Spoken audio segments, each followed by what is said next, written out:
Okay, we're over here. This is just going to be a sewer inspection where they've already got the pipe cut.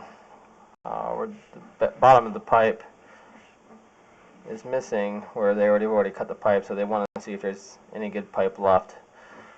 Definitely looks like there's some good pipe left. There's a lot of debris in the line. You know, actually, I think that's just the remaining. Actually, now that I look at it, it looks like a part of the rat.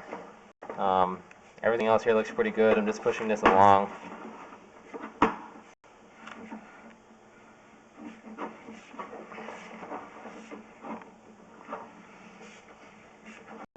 I've already located where there's a clean out, which is going to be right there. I've already dug that up by hand. Everything else here looks pretty good other than this one spot that they had to repair. That will flush out along with any kind of cast iron debris that's stuck in the line.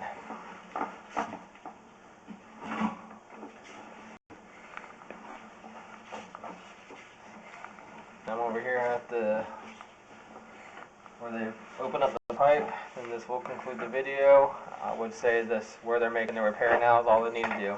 Thanks for watching.